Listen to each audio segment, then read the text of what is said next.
Morning light streamed through the tall windows of Harper's Diner, painting golden stripes across the old checkered floor. It was the kind of small-town diner where time seemed frozen, red vinyl booths, the scent of coffee in the air, and a dusty jukebox that hadn't played in years. But that day, the calm was broken. The soft clink of cups and quiet conversations were drowned out as three men barged in, loud and intimidating. Their presence alone made other customers shrink back in their seats.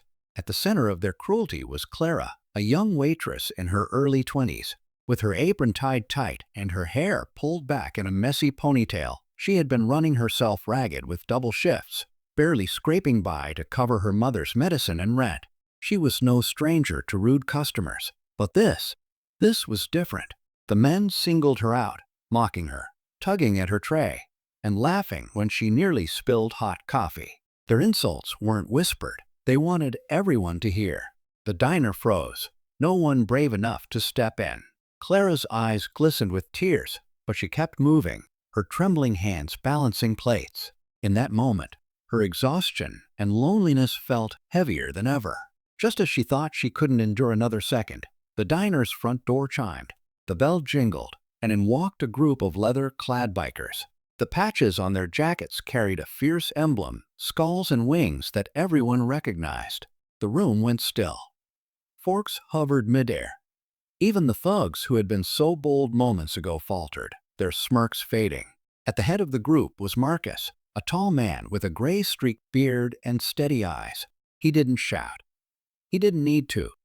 His presence alone carried weight. The bikers took a booth in the back, their movements calm but commanding. But the trouble wasn't over. One thug muttered something cruel as Clara passed, then deliberately spilled his drink across the table. As she bent down, cheeks burning with humiliation, a heavy hand clamped down on the man's shoulder. Marcus towered above him, his shadow stretching across the table. His voice was low, firm, and unshakable. "She's working hard. You don't treat people like that here." The diner held its breath. The thug tried to laugh, but the grip on his shoulder stayed. The other bikers stood too, silent, steady, their presence enough to send a clear message. The men who had come in so confident moments earlier scrambled, leaving cash behind before rushing out the door. The diner seemed to exhale all at once. Clara froze, rag in hand, staring at Marcus. He gave a single nod and sat back down. He didn't want thanks, didn't need it. But Clara's chest swelled with relief. For the first time in so long, she felt protected. She felt seen. The bikers stayed, ordering breakfast and sharing jokes, never once making her uncomfortable. When it came time to leave, Marcus slid a thick wad of bills across the counter, more than Clara made in 2 shifts. She shook her head, refusing, but his words were gentle and firm. "Take care of your mom." And with that, they were gone. Clara stood in the sunlight, the folded bills in her hands, her heart lighter than it had been in months. Word of that morning spread quickly, not as a story of violence, but of respect, of unlikely guardians who showed that kindness can come from the most unexpected places. For Clara, it wasn't just about surviving one shift. It was about hope, about believing again that the world still had people willing to stand up for what's right. If this story touched your heart, please take a moment to like, share, and subscribe to Kindness Corner.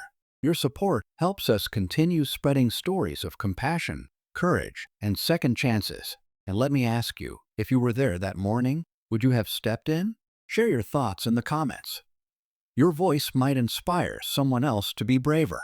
The coffee kept brewing, plates kept clattering, and sunlight kept streaming through Harper's Diner. But for Clara, everything felt different. Because when her world was at its darkest, kindness walked in, wearing leather and steel, and reminded her that she was never truly alone.